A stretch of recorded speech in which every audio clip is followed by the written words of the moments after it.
Peace, everybody. I go by the name ShotofADRENALIN, and welcome back to the SOA channel.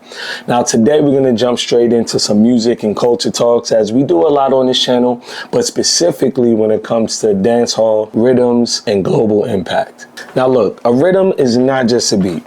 It's actually a passport. It's a passport because each version of that rhythm pulls in a different fan base from another ecosystem.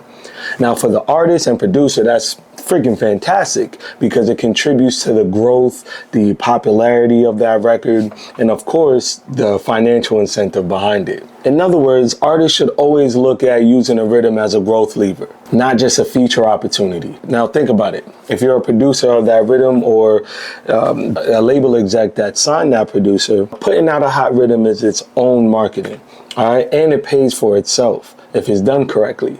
So let's jump into what's been going on lately. So I'm sure most of you guys have heard Shake It to the Max. Shake It to the Max, right? That's a record by Moliy. She's a Ghanaian and American artist. It was produced by Silent Addy. He's a producer out of Jamaica. Now that record has obviously taken the world by storm, as it should. It's a really dope record. But this is where things get a little crazy. When Shaggy in particular wanted to hop on the rhythm, he got some pushback. When Sean Paul, one of the biggest dancehall artists of our time, wanted to hop on the rhythm, they didn't give him clearance. That was a big rhythm. I know Sean had a song, he was fighting over and over to try to get clearance for the song. They wouldn't give him clearance. I had done a song on it, they wouldn't give it clearance. And I think that hurt the industry in itself. It's kind of gatekeeping in a way. You know, it was no fault of Silent Addy, because I know they were totally down with it. I think Molly was the one that didn't. And she didn't understand the culture because she's not from the culture. So she didn't understand that, you know, letting everybody go on it actually makes the rhythm gets bigger. You know what I mean? I think at that point, she probably felt a little threatened that everybody's jumping on her song and, you know what I mean? But that's not how the game works, especially where Jamaica is concerned. Why? I think there was a breakdown in understanding the power of having multiple artists hop on your record.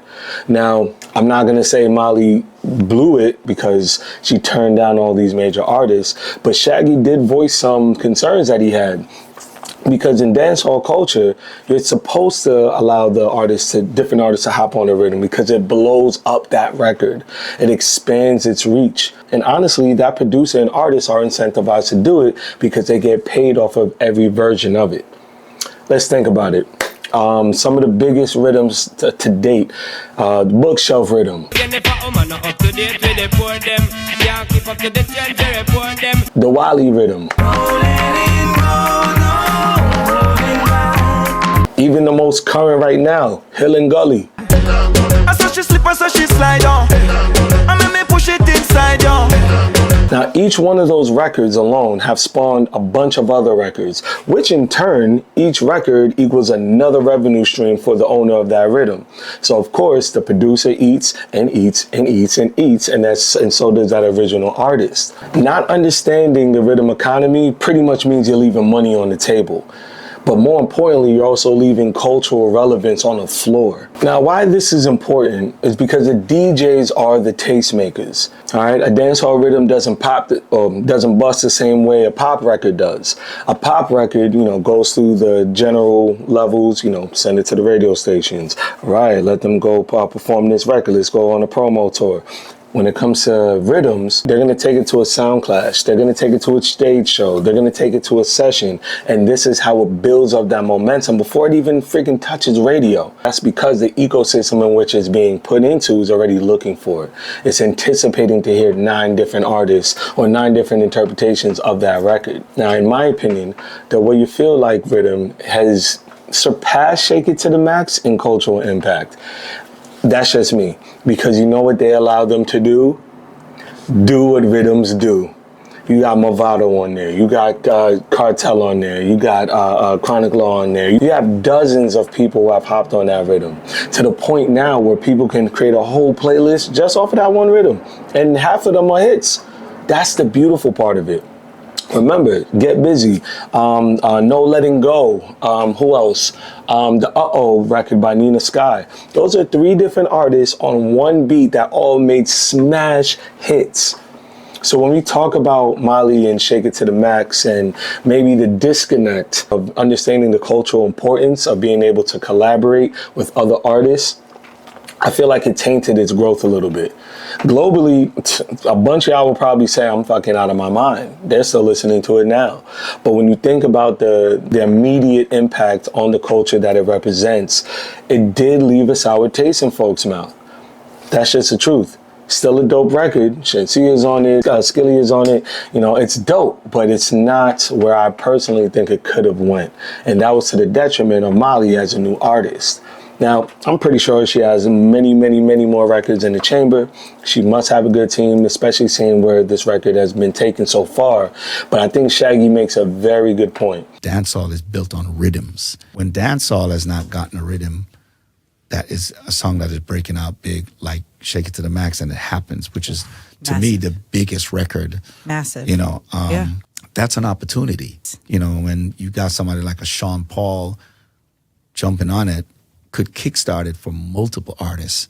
Not understanding the cultural significance at first, whether, you know, you like the artist that's trying to get on that record, it's more about the art as opposed to the individual. If that played any role into her decision making behind not wanting Shaggy on it or not allowing Sean Paul to hop on it, then yeah, that's a tough lesson to learn.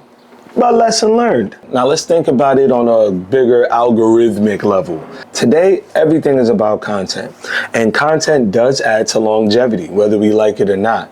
So back in the day, an artist could, you know, drop a record, do the typical, you know, 1-2 with it, and that's it. The record blew up, cool, you do what you gotta do. Those days are gone. Today, the algorithm demands consistency. So if you are an artist, let's say you're Molliy, and you just can't keep up with putting out content every day for your record, why not let other artists hop on it, bring more attention to it, create more content around it, because it's always going to come back to the original. People are going to want to hear where this came from. They're going to want to hear more from someone like Silent Addy, who once again is a producer, and even as well as Molliy.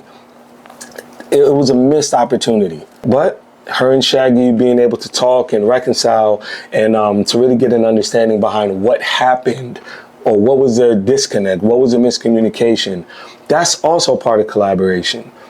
Hate doesn't always have to be in the mix, you know, ego doesn't have to be in the mix. It's really just about understanding what is the proper next step to make this record as successful as possible. And sometimes we got to step out of our own minds or out of our own heads to really see the bigger picture. Now, personally, I love that Shaggy brought up that gatekeeping really hurts the culture of dancehall, because gatekeeping is not something that benefits anybody, even the person that's doing the gatekeeping, because you're putting a ceiling on potential. You're putting a ceiling on success. And who the fuck wants to be successful in the ceiling? No, sky ain't even a limit. There's a reason why the universe, space is infinite. So let's take it as far as we can. But with that being said, y'all tell me, what are some of your favorite dancehall rhythms of all time? Drop them in the comments and let's talk about it. Now, before you do that, of course, like this video, feel free to subscribe to the channel, and of course, let's run up that hype button. Until next time, take action. Thank you so much for tapping in on this video. If you're interested in learning more about the music or the creative talks that we have on this channel, please feel free to subscribe right here on YouTube. And of course, you can follow me on all socials at ShotofADRENALIN. Take action.